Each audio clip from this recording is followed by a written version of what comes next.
Hi everyone. I thought I would add to the conversation of the latest version of Nosferatu by Robert Eggers, who's known for his films The Witch and The Northman.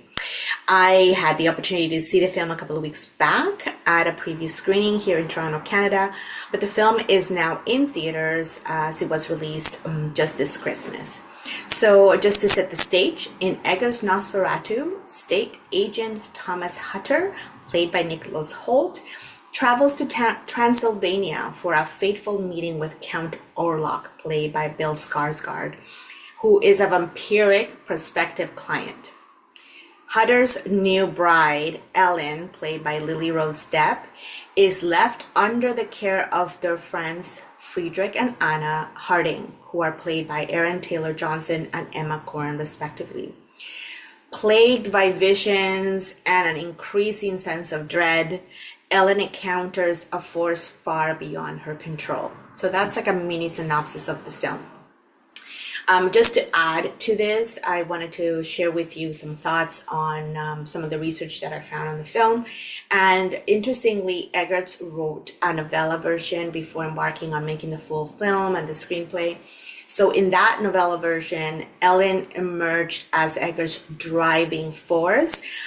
Quote from Eggers, "As an evolution of the story, the thing that is most significant is that it is Ellen's film.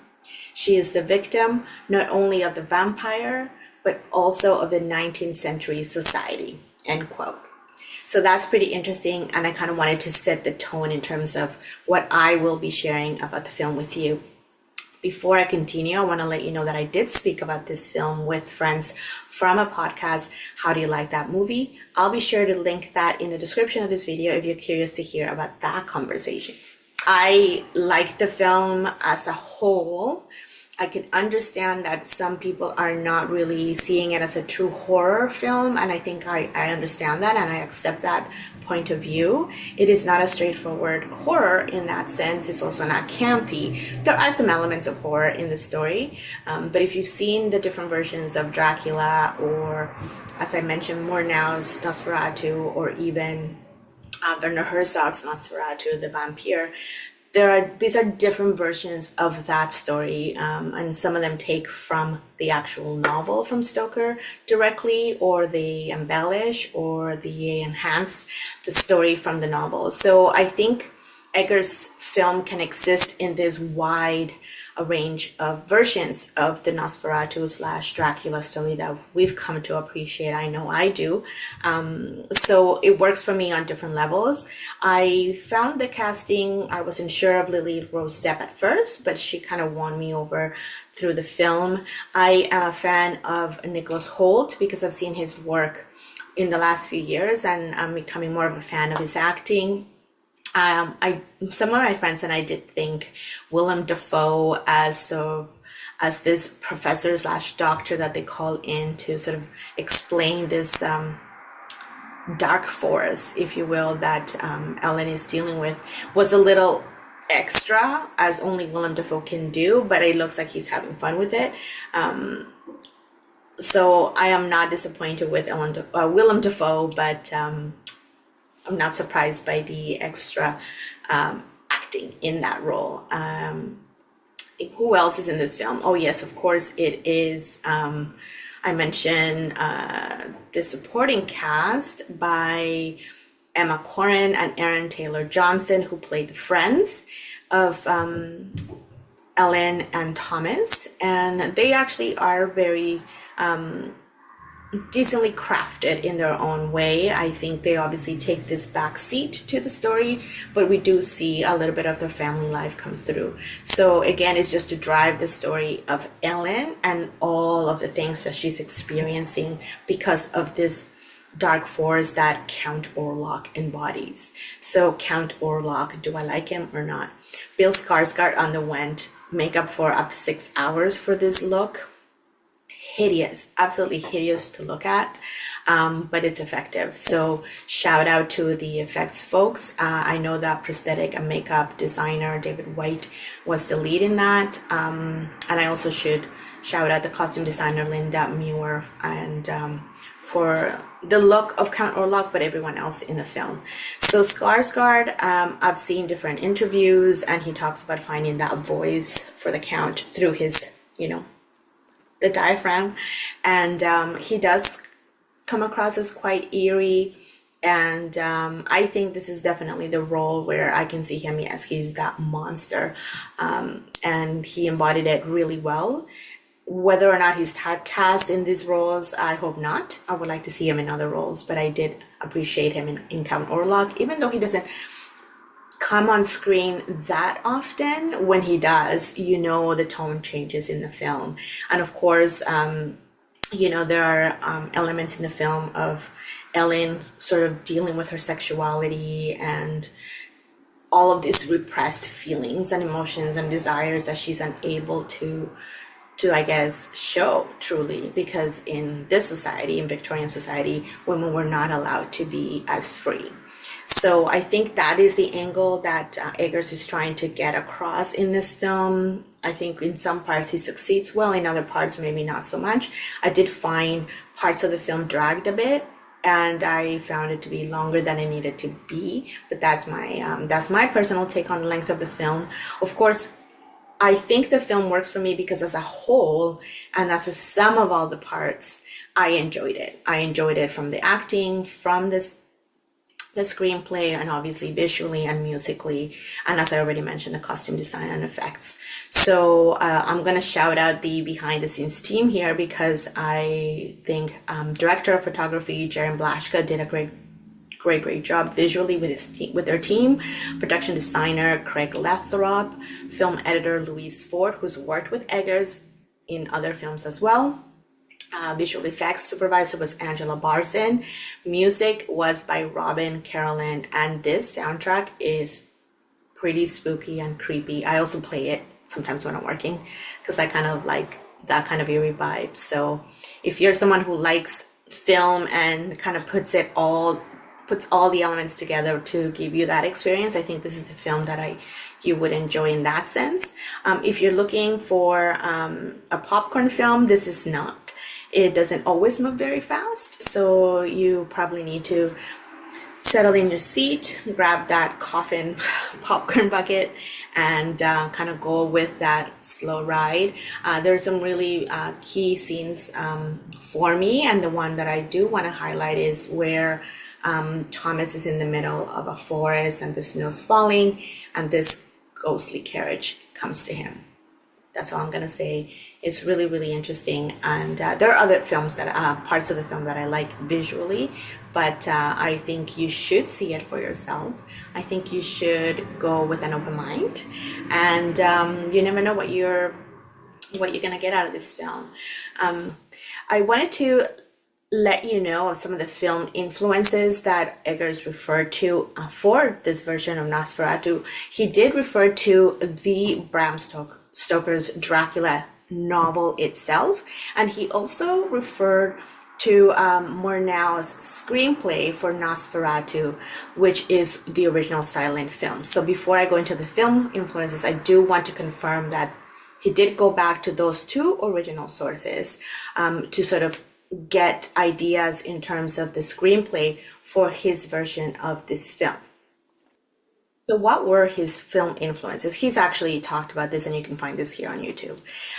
His influences were the film The Innocents from 1961 by director Jack Clayton, which is sort of a story of a woman who becomes a governess for two orphans in a Victorian home, and she starts to see what she thinks are ghosts, and she starts to suspect the children's bizarre behavior is the result of supernatural powers. You can see the gothic undertones here. He also referred to The Queen of Spades from 1949, which is a British film directed by Thorold Dickinson, and this is more for his visual style in the film. And he also mentions Svengali from 1931, directed by Archie Mayo.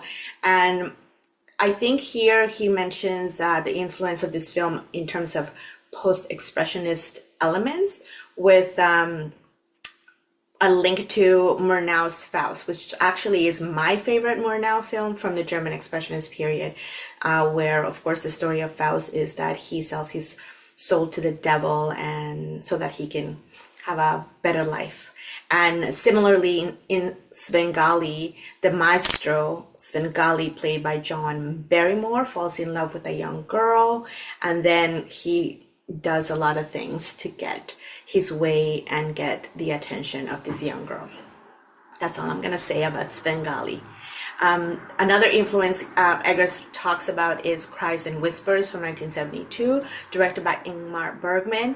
And in Eggers' opinion, this film influenced him more in terms of the acting and the process of dying and the coming to terms with death. And of course, the cinematography in this film, Cries and Whispers, is by Sven Nykvist, who was a collaborator of Bergman for many years, and the cinematography in all of Bergman's films is quite excellent. So that's Cries and Whispers from 1972. And the last film influence that Eggers mentions is Angels and Insects from 1995. I have never seen this film, and it is directed by Philip Haas, and it stars Mark Rylance, Patsy Kensit, and Kristen Scott Thomas. And from what I've read, the movie is a study of an aristocratic family in Victorian England, where a young scientist marries into the family and then sort of starts to study the amounts of insects in their villa and the family's behavior. In my last research, it looks like this film is available on Daily Motion if you are curious. I might check it out myself at some point. So I just kind of wanted to share those influences so that we understand sort of where Eggers' Nosferatu comes into play. I think in speaking with different people that have seen the film now, people are seeing it as a gothic horror or maybe like a tragic gothic romance. And I think it can exist in that realm. Obviously, the visual tone of the film is very much of a gothic story.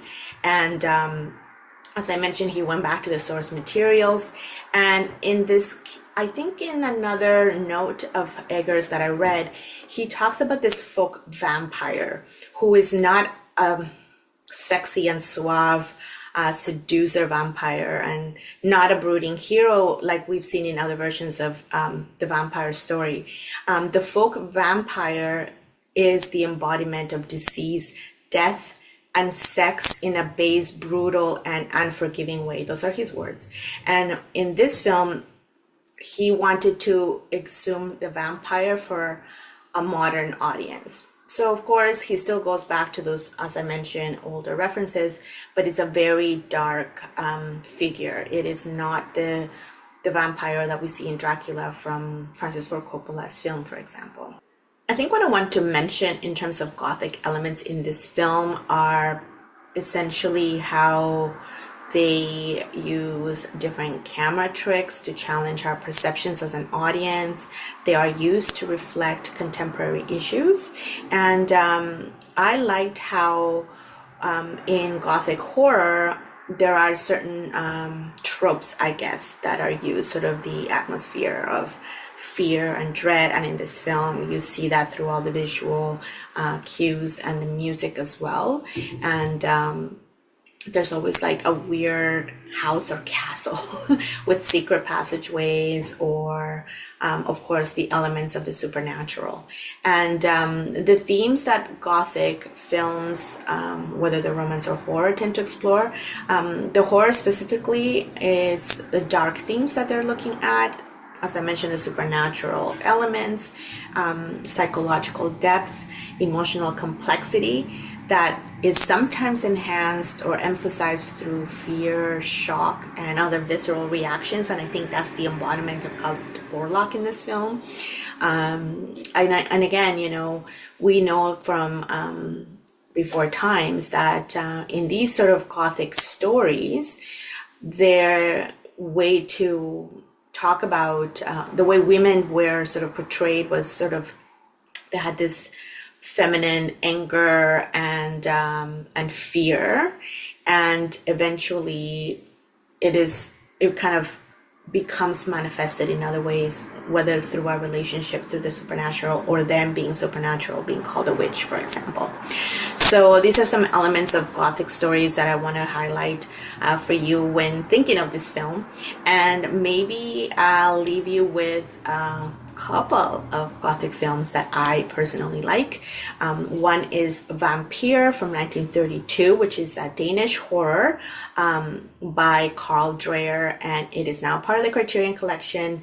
It is the story of a student of the occult who encounters a sinister force when he seeks shelter in a village inn. It's a silent film. It has some really cool visual elements that have stayed with me since the first time I've seen the film, and I've seen it several times. So that is Vampyr from 1932. And there's also Gaslight from 1944, which is kind of a Gothic horror mystery romance film. And it is, there are two versions. The 1940 version is the British version. And the idea is there is a newlywed young woman who fears for her sanity when strange things begin to happen at the family's mansion.